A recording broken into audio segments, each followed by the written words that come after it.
Fala, pessoal. Alguns até comentaram, né, que eu tava meio rouco.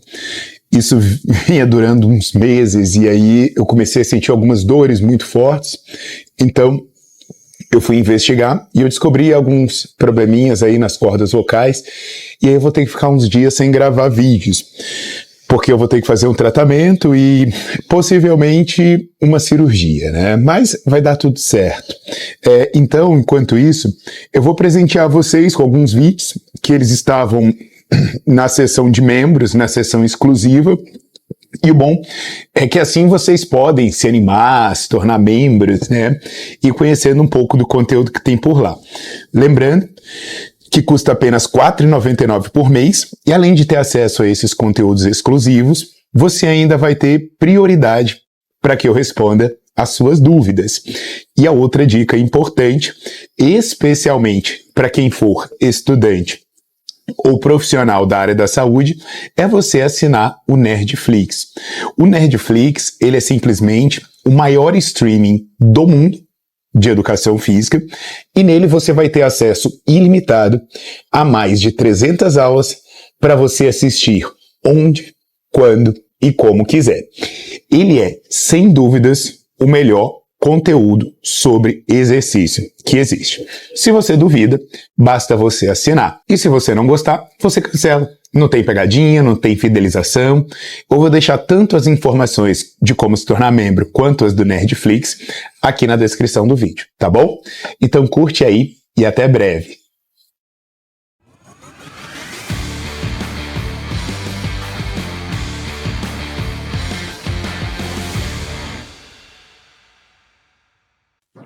Fala aí, meus queridos assinantes do Nerdflix, membros do meu canal do YouTube, né? Aquela hora que o benefício é só para vocês. De vez em quando eu deixo uma aulinha de teoria na prática lá no YouTube, mas tem momentos que o filé tem que ficar para quem apoia o trabalho, quem tá investindo mesmo. Então hoje, pessoal, é uma dúvida que muita gente traz para mim, que é a questão do banco romano, né? Esse banquinho simpático que está aqui. Nós temos aqui o nosso banquinho romano na Academia Malharte, e eu vou fazer uma análise dele para vocês entenderem assim, para que vocês usariam, para que vocês não usariam, se ele é um exercício bom para glúteo, se ele é para lombar, para que eu recomendaria a utilização. Então a gente vai fazer esse passo a passo junto. Eu vou falar primeiro sobre a questão da posição, do ajuste do banco romano, depois eu vou fazer a execução e depois que eu terminar a execução eu vou passar o software para vocês entenderem os ângulos de trabalho e por aí vai. E aí no final das contas a gente vai voltar para eu fazer sentadinho no meu escritório, toda aquela análise de custo-benefício e dar aquela cerejinha do bolo para vocês saberem como fazer, né? É bacana, vocês aqui, todos os membros do canal do YouTube, assinantes do Nerdflix, têm acesso a esse canal. Mas eu tenho aulas completas, né? Aquelas aulas completas que passam de 1 hora. Aí é os assinantes do Nerdflix que têm acesso e os membros ouro do canal do YouTube. Então, são esses dois perfis que vão ter. Por que eu estou dizendo isso? Porque muitas vezes você vai ver isso aqui e vai falar, putz, mas e aí, o que eu faço para glúteo e os outros exercícios? Aí eu vou ter mais na aula completa, porque é aquele conteúdo mais extenso. Então, é só para avisar para vocês qual é a diferença entre cada situação, tá bom? Então vamos nessa, deixa eu ajustar o banco aqui, e a primeira coisa que vocês têm que fazer quando vocês forem ajustar esse banco, né, o que vai acontecer? Vocês vão achar um ossinho na frente do seu quadril aqui, a sua espinha ilíaca. Quando você colocar a mão, você vai ver um ossinho mais proeminente. E aí o que acontece, pessoal? Quando vocês chegarem aqui, ó, no banco romano, vocês vão buscar que esse ossinho ele não fique preso aqui. Então, ó, olha onde está o meu ossinho. Ele está aqui, né? Onde está o banco? Ele está abaixo. Se você deixar esse banco muito para cima, você não tem movimento. Porque, ó, qual a mobilidade que eu vou ter? Ele está esmagando minha barriga. Se você deixar ele muito para baixo, você já começa a expor demais as outras articulações. Então, já começa a ter um trabalho de posterior mais forte e uma tensão maior aqui no seu joelho. Então é melhor você equilibrar isso melhor. Não muito distante, você bota uns 4 dedinhos abaixo, da sua espinha ilíaca que vai estar legal. Então deixa eu ver aqui, ó. Tá. 4 dedinhos abaixo, vai estar legal. Acho que até... Deixa eu fazer um teste ao vivo. Não, esse aqui ficou show de bola. Você vai perceber que se for muito para baixo, você vai sentir aquela isometria ferrada de posterior de coxa, tensão no joelho. E se for muito para cima, você não vai ter mobilidade. Então, beleza. Ajustado o banco, eu vou fazer 2 coisas aqui com você. Eu vou fazer algumas repetições, né, do movimento sem carga nenhuma, que vai ser o movimento que eu vou analisar depois. E eu vou fazer também uma demonstração de segurar o peso, que eu vejo muita gente segurando halteres para fazer esse banco romano. É óbvio, né, que essa discussão se vai segurar halteres ou não, vem depois da decisão se você vai fazer esse exercício e para que você vai fazer esse exercício. Então vamos lá. 3 repetições que vão ser analisadas depois. Eu vou fazer com a mãozinha atrás da cabeça, né? Então vou caprichar aqui na minha amplitude.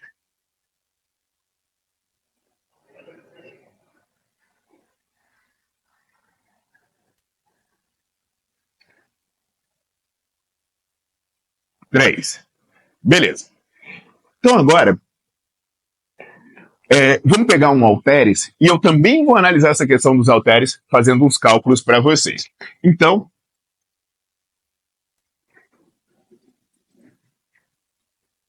eu tenho aqui um halteres de 5 quilos. O que muita gente faz? Abraça esses halteres. Ok. Qual é o problema disso? Depois eu vou traçar essa linha para calcular certinho. Se você, ao invés de manter esses halteres aqui, que eles estão próximos do eixo de movimento, você jogar ele aqui, é outra história. Completamente diferente. Inclusive, vocês podem fazer só isso que eu falei. Você abraça um halteres e depois você joga ele para trás. E você me diz o que aconteceu. Outra coisa que você vai poder fazer, que aí nem vai envolver manipular cargas externas, é como eu disse, a pessoa está fazendo o exercício aqui. Ela está fazendo o exercício aqui, se ela botar a mão aqui, ela afastou o braço do eixo de movimento. Então ela aumentou o torque. E se ela quiser botar aqui, lembra do abdominal? Meu irmão, aí a carga fica maior ainda. Então eu vou fazer uma análisezinha, né, só da distância linear do eixo, para você ter uma ideia do quanto você diminui a eficiência da carga externa. Então vamos nessa que eu vou analisar e volto para conversar com vocês. Então, meus queridos membros e sócios e assinantes, vamos lá, vamos conversar aí sobre essa história, né, desse exercício que não é um exercício ruim, né? Uma coisa que eu mando mensagem bastante, né, principalmente quando alguém me marca no direct, por favor, quando assistirem as aulas, me marquem lá para eu saber vocês assistindo, é que se vocês encontrarem trechos de aulas, não apenas dessa, mas qualquer aula anterior, que você que chamou sua atenção e que merece compartilhamento, você só me manda um direct assim, Paulo, a aula tal, do minuto tal ao minuto tal, ficou muito bacana. Normalmente, se isso aí tiver entre 1 a 3 minutos, é a melhor coisa, né? Porque dá para colocar no Instagram, nos Reels, tudo bacana. E aí, o que eu faço? Eu mando pro pessoal do marketing, eles editam esse trecho e vão publicar marcando você que sugeriu. Então é massa, né? Porque a gente divulga a informação, o pessoal fica antenado, que você tá estudando. Então, fica o convite. Se por acaso acontecer isso nessa aula, acontecer em alguma aula anterior, ou se acontecer em alguma futura, vocês olham lá. Pessoal, então, a primeira coisa que eu quero que vocês percebam, né, no banco romano, é que existe algo parecido com o stiff, né? Você inclina o tronco para frente com a perna estendida e você retorna. Então, isso é parecido com o stiff, né? Você tem flexão e extensão de quadril com a perna estendida. Só que, pelo fato da sua perna não estar perpendicular ao solo, né, no stiff, você está 90 graus com o chão, a sua perna. Aqui não, aqui você está inclinado. Então, o que vai acontecer? Vão acontecer algumas consequências biomecânicas muito importantes. A primeira delas é que, como você já começa inclinado, você acaba tendo uma amplitude de movimento menor. Então, o que vai acontecer é uma possibilidade de amplitude de movimento menor. menor, né? Então você vai conseguir alongar até 90 graus. Aí alguém vai olhar e vai falar, poxa, mas 90 graus não é ruim, né? 90 graus não é ruim se comparar com o Steve, que é mais ou menos o que eu consigo. Eu inclino meu corpo para frente até eu ter uma flexão de quadril de 90 graus. Comparado com o Steve, tá ok, né? Agora, se você comparar com o romeno, aí você vai ver que é bem menos. Porque, por exemplo, eu vou colocar uma fotinha do romeno aí, eu consigo menos de 60 graus. Se você fizer o terra completa ou agachamento, aí você cola o joelho no peito. Mas é uma observação com relação a isso. Então, assim, em que pese o alongamento não ser tão ruim, em comparação com o Steve, tem um problema. Porque quando você está alongando, você vai perceber que o braço de resistência diminui. E o braço de resistência é a distância do centro de gravidade, o ponto de aplicação de força, né? Do eixo de movimento. Então, se você traçar uma linha horizontal, você vai ver que essa distância, ela é pequena no momento mais alongado. A gente tem ali um cálculo, né, que eu fiz em pixels, né, que era a medida que eu tinha ali, e aí, por exemplo, você vai ver aí 200 e uns quebrados, deixa eu falar o número certinho para vocês, vai dar 217,61 pixels, né, que é a unidadezinha da imagem. Aí o que vai acontecer? Quando você está no ponto de contração máxima, né? Quando você está com o maior braço de resistência, você tem quase o dobro disso, 402 pixels. Então você até alonga, só que você alonga gerando pouca tensão no músculo. Isso não é uma coisa legal. Por quê? Porque para você ter um bom resultado de hipertrofia, você tem tanto que alongar quanto tensionar, porque senão é aquele problema que a gente já viu nas aulas que eu falei sobre o glúteo caneleira. Você consegue chegar a 90 graus? Consegue, mas aí o músculo não está mais contraído. Aqui não é que ele está completamente relaxado, mas ele está com um braço de resistência muito pequenininho.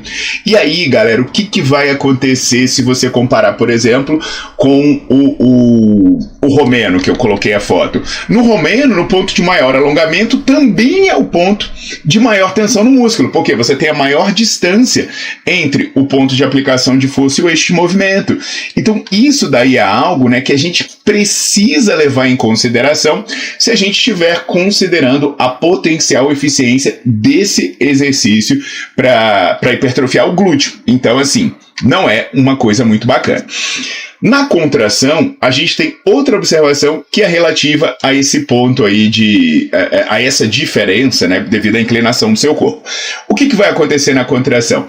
Você vai ter um ponto, você vai ter uma alavanca muito grande, né, um braço de resistência muito grande, nos pontos mais próximos ao encurtamento. Então, no ponto de maior torque, você vai estar bem encurtado, vai estar bem próximo da contração máxima do glúteo, digamos assim. Então, o que vai acontecer, né? Você vai perceber uma contração muito grande, que pode gerar um alto estresse metabólico, e pode gerar um alto sinal eletromiográfico e aquela sensação de que o glúteo está queimando. Então, o problema disso, né, é que o que a gente sabe, que a gente já discutiu, por exemplo, quando falou da elevação pélvica, né, do trava-toba, aquelas histórias, é que uma contração encurtada, por mais que ela gere um grande sinal eletromiográfico, por mais que o seu cérebro perceba aquele músculo fritando e por aí vai, ela não é boa para hipertrofia. Aí fica aquela questão, poxa, Paulo, mas agora, isso é bom ou isso é ruim? Olha, sinceramente, eu vejo o pessoal fazendo elevação pélvica falando assim, mas é só para dar uma contração na posição encurtada. Bem, aí eu preferia 1000 vezes fazer o banco romano do que a elevação pélvica, porque aí você não tem nenhuma carga onde não deveria, aí você não vai estar numa posição ridícula, aí você biomecanicamente vai estar fazendo o que você precisa fazer, você vai estar com boas alavancas, bons toques e com a sua coluna preservada, né? Isso daí é muito importante. Só que o problema é que talvez isso não seja bom pro ego, né? Porque como a alavanca é gigantesca, como o braço de resistência é gigantesco, o cara bota lá meia tonelada no umbigo e ele não vai botar nem um saco de arroz nas costas para fazer isso aí. Então, se você quiser contração de glúteo, se você quiser que o glúteo contraia intensamente no exercício, bicho, o banco romano é um dos melhores. Agora, isso não significa que o glúteo vai hipertrofiar, tá bom? Tem outro ponto interessante, né, desse exercício, ainda falando sobre execução, antes da gente falar dos pesos, que vai ser rapidinho, é o detalhe da coluna. Esse exercício é muito bom para os extensores lombares, porque é um músculo que a gente não se preocupa em fortalecer, mas a gente deveria. São músculos, né, são grupos de músculos que a gente deveria. Porque os músculos que estendem a lombar, a gente precisa muito deles para as posturas, para várias atividades esportivas e para vários exercícios, né? Às vezes você vai fazer um stiff, alguma coisa assim, e o seu elo fraco é só lombar, você não consegue fazer o exercício bem feito, não consegue estimular o músculo que você queria. Então ele é uma boa ideia. E o que é bacana desse exercício, né, é que ele permite que você mantenha muito tempo com a lordose acentuada. Então essa questão de você ficar com a lordose acentuada, ela pode ser interessante para pessoas que têm sintomas ou para gerar compensação da flexão. Por exemplo, você fica muito tempo sentado aqui, pode ser que você gere lombalgia por excesso de demanda, de ficar nessa posição. Então quando você faz esse exercício, você pode gerar movimentos compensatórios. Veja, isso pode se aplicar muito a pessoas que têm hérnia, que têm protusões, mas eu acho sempre delicado, porque eu já mostrei aqui nas aulas sobre coluna que a hérnia não é aquilo que se fala, não é ela que causa dor. Então ela é associada normalmente à fraqueza, à má postura, à demanda que o seu sistema não aguenta. Por isso esse exercício pode ajudar, porque fortalece e gera uma compensação na demanda de uma posição que foi mantida por muito tempo. E aí, a questão dos halteres. Então, a questão dos halteres, né, lembra aí que eu tenho uma aula em que eu falo sobre alavanca, e aí eu mostro a questão do que acontece se você distancia os halteres do eixo de movimento.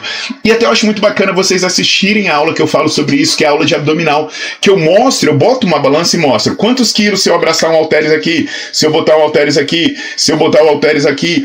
E aí você vai ver que mudar a posição da mão é muito mais eficiente para sobrecarregar o músculo do que abraçar halteres, né? E até eu estou falando halteres, de repente eu falo, pô, Paulo, mas isso é anilha, halteres, tá? A dislexia me botou para ficar falando halteres desde o começo do vídeo, agora eu vou continuar falando, mas anilha seria o termo mais adequado, né? Dislexia, tá tranquilo, né? Thomas Jefferson tinha, Einstein tinha, até o Tom Cruise tem dislexia, então eu tô bem acompanhado aí. Dizem que é uma coisa de gente inteligente ou meio maluca, né? Aí eu fico trocando as palavras, vocês já devem ter percebido isso nas aulas.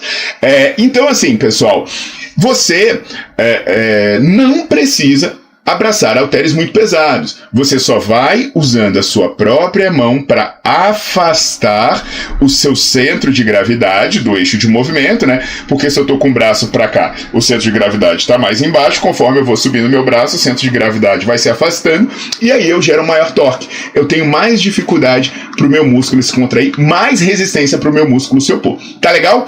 Então, assim, não é um exercício ruim.